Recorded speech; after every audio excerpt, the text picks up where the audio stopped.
El proyecto Mi Barrio, Mi Patio, de Auzoan y de Jolastoquia, nace de una necesidad de la Escuela de Educadoras y Educadores y del contexto de esta escuela. Empezamos a pensar que teníamos enfrente una escuela donde los niños y las niñas salen a un patio de cemento cerrado que creemos que no es un espacio adecuado. Nosotros en San Francisco, en la escuela que tenemos en el barrio, nuestro patio solo tiene cemento.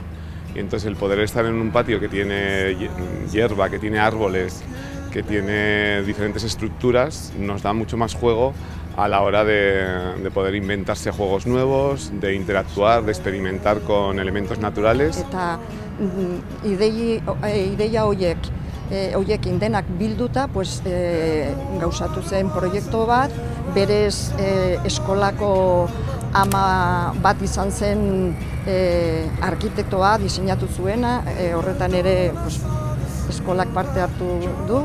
Entonces, la idea fue desarrollar este proyecto junto con el profesorado, padres y madres de San Francisco, los niños y las niñas, los maestros y maestras de las escuelas de San Francisco.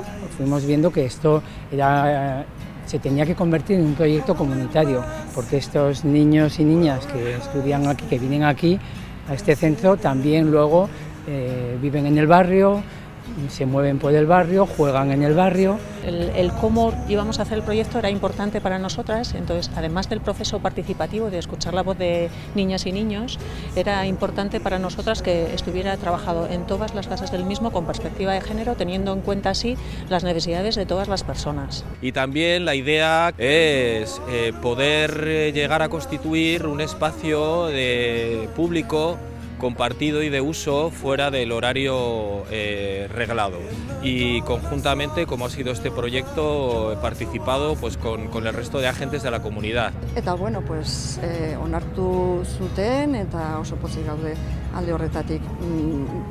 Zeharka gure aspaldiko ametsa bete delako soberan.